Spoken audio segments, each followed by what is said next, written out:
rivalries are one of the big reasons why we watch sports, right? Not only do you get to cheer for your team no matter what, us versus them. You get to hate another team, you get to hate another fan base, which is great. Honestly, it's emotions that us humans and through our ancestors have had throughout history. There has been a us versus them attitude, and you look at like the history of the world is a history of people and tribes at war, right? So channeling this into something much less worse, as in sports ball, I think it's good. I think it is actually healthy to just really put these human emotions into sports rivalries. So you have the Vikings, right? So our favorite team. Not only do you get to cheer for the Vikings, you get to boo the piss out of a bunch of other teams. So I decided to rank the top 5 Vikings rivalries currently in the NFL. So I'm going to do that today. It's going to be a good time. So number 1,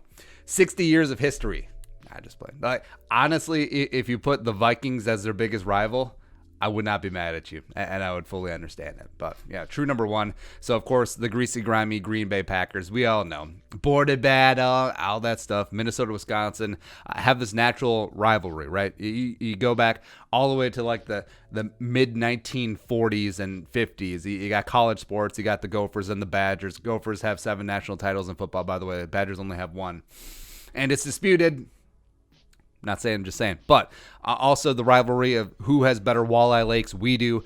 Who has better hunting, we do. Who has more beautiful country, we do. Except for the driftless area in Wisconsin, that is pretty good. But it's also bordering Minnesota, so that makes sense there. Also, we have pointed out previously in our video of why the Packers absolutely suck, is that there are a lot of Packers that live in the Twin Cities area because there's like jobs here. Yeah. Also, what's the difference between yogurt and Wisconsin? Yogurt has a live and active culture. There you go. So, Vikings, Packers, all that history. Bert Favre, Ryan Longwell coming over. No thanks for Greg Jennings, by the way. Bud Grant versus Forrest Gregg. All the history. When the Packers had to play home games in Milwaukee because it couldn't sell at Lambeau because their fans are extremely fair weather. Ooh, your time is coming. Your time has come. Yeah, it's great. But Aaron Rodgers, shovel-faced Clay Matthews, the 12-year-old boy in charge now. The 2012 playoff game where Christian Ponder had that banged up wing, so Joe Webb came in, and then just not so much. It's not great. It's not good. But I actually think that sports would be more boring. Like if the Vikings didn't have the Packers.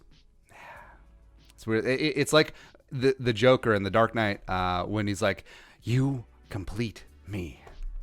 Kind of is. Even though I hate you with the fury of 1,000 suns, I kind of need you. Boom. Someone I don't need. Number 2, the Numbnuts New Orleans Saints. So this all started with Bounty Gate. Before, it was just like, yeah, whatever. Vikings, Saints, cool. We're copacetic. But then 2009 NFC title game, and stupid Greg Williams putting a pay-for-injury bounty system completely tarnished the NFL, even though deep down, every team did it. Yeah, every team did have something pay for performance sort of there, but just the optics of it is like, hey, you get X amount of dollars for taking out Brett Favre. Hey, you have to go for his outside ACL, kill Frank Gore, kill the head and snake will die. All of that stuff, all of that rhetoric, which was a decent, well-kept secret inside the locker room. Once it got out, No, and I think it does completely put a tarnish, put an asterisk next to that 2009 Super Bowl run for the Saints. It just really does. It does. Also, you got to be so proud of yourself. Ending the careers of Kurt Warner as well as Brett Favre. Yeah, great. Yeah. Also, Sean Payton, you deserve to be suspended for a year. You deserve to be kicked out of football, frankly. And also, I think the game would have been greatly benefited by Sean Payton not being in it, because you look at all the bitching and the whininess and all of the other stuff. All the Bounty Gate happened under your watch, man. The buck stops with you. Yeah, but sort of got them back. Minneapolis Miracle, it's great. Then also wild card round last year, the Rudy last minute touchdown catch is great.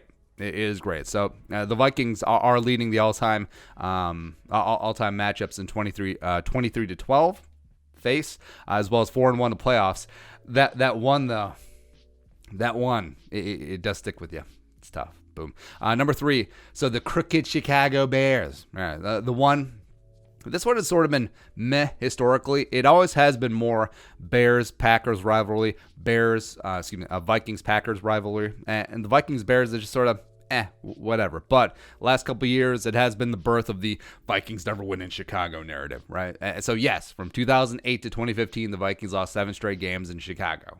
Cool. But I've always respected Chicago. I mean, you got Gale Sayers, you got the 85 Bears, you got Walter Payton, great defenses with Urlacher and Briggs and, Peanut Tillman. Also, that was peak Jay Cutler.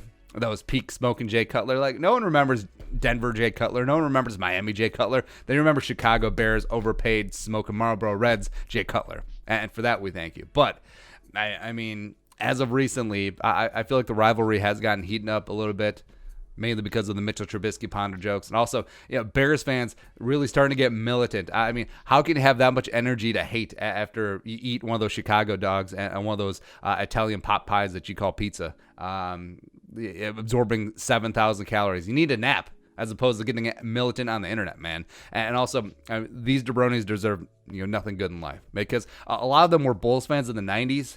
Talk about screw them right in their faces. It's like how you feel bad for Browns fans. Most of those jabronis are Ohio State fans, but whatever.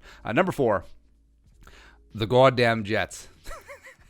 Now, this one is, to the uninitiated, this one may be a little bit weird, but you got two teams in 2 different conferences. They're in 2 different leagues before the merger, and they've only played each other 11 times in franchise history. So how is this possibly a rivalry? And that's why we call it the dumbest rivalry in sports history, because it really is. Because the last couple of years, it has gotten a little afterwards. So Kirk Cousins free agency tour 2018. Jets offer $90 million guaranteed. Vikings offer $84 million guaranteed. That's a difference of $6 million fully guaranteed, and Kirk still picks Minnesota. Oh, that one hurts. Yeah. And then last offseason, you got Anthony Barr, all ready to sign on the dotted line, free agency. So Anthony Barr taking his talents over to New Jersey, and then at last second, comes back. I don't know if that one's good or bad, but yeah, it adds to that. And then the Jets trying to steal Jeff Badet for $75K, and then the Vikings are like, no. And also, the Jets tried to steal Antoine Winfield back in 2004. Yeah, people forget that one. So it really is more like personnel, just like back and forth, spatting wise, and I don't know. It's just relatively hilarious to me. Also, they tried to steal Marcus Sherrills. They probably could have took Marcus Sherrills last year. I would have been fine, but yeah, whatever. Lastly, number 5, the delusional Dallas Cowboys. And for younger fans, you don't have the hatred for Cowboys that older fans definitely do, right? So for me, I didn't really care about the Cowboys. Like, I respected them in the 90s, watching them with teams, but then you realize, like, oh, they got the bulk of that team because of the Herschel Walker ripoff trade.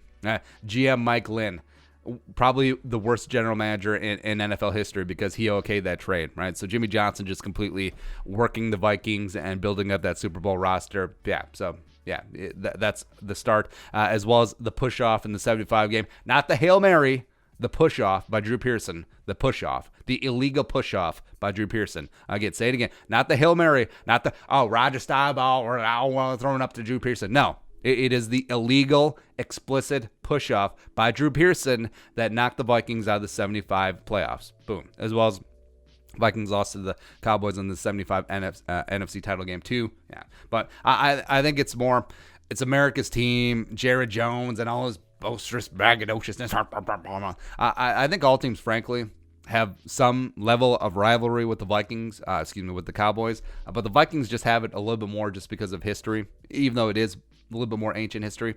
Yeah. Then, you could toss the Eagles in there too, 38-7. Oh, that they're tossing whole beers at us. I guess we shouldn't catch them and drink them.